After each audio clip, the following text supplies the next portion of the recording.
Why did you choose to share your story, and what has it been like to talk about your life and your family?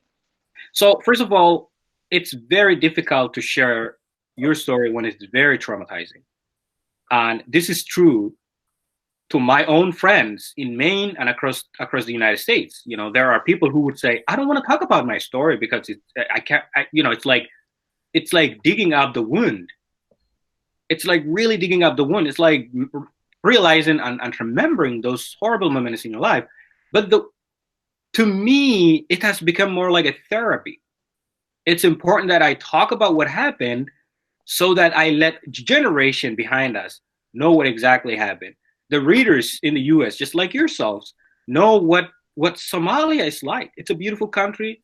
It's a country that has been torn apart for 30 years of civil war. It's a country where 7 million children starved only between 1991 and 1992. You know, it's such a place where it's so hard to survive. But if you do, you know, you're not a bad person. But I mean, like, imagine what if people didn't write books about the Second World War? What if National Geographic didn't document or didn't, you know, issue a documentary uh, about the Second? How would we know? How would we know about the Holocaust? How would we know about what happened to the Jewish people by the Nazis? Now I know because I read.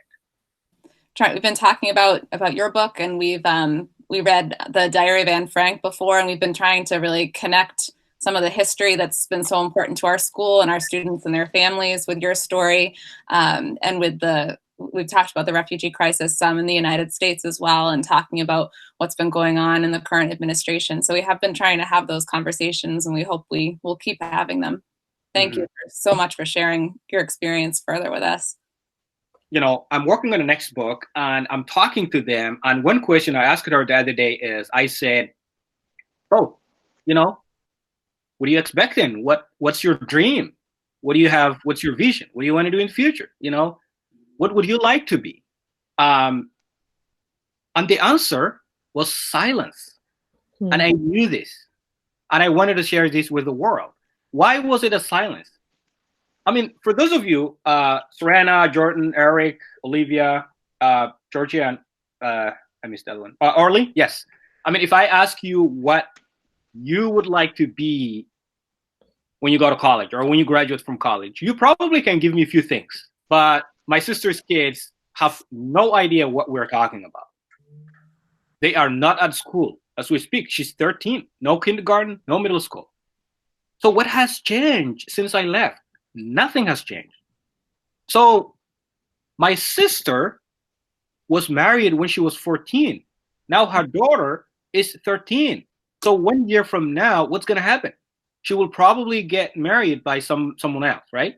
And here's Uncle Abdi, and I'm now watching another generation of trauma. So it's very disappointing. Is there anything that I can do? No, there's nothing that I can do.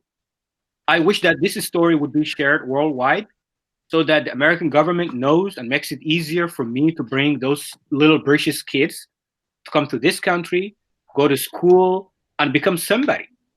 I would love to see my niece go to college. And there's nothing more exciting for me than to see that.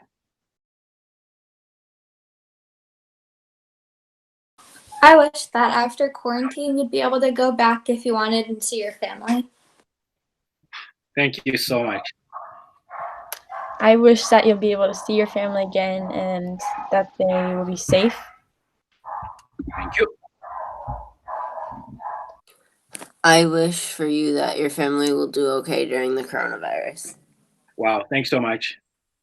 I hope you're doing well in life, and I hope your story will inspire many people and somehow help Somalia in its time of need. Absolutely. Thank you. Thank you. I wish for peace for Somalia and for your family. And for the world. Thank you so much. Now that you're in America, I wish that your life will be easier and you'll enjoy it more.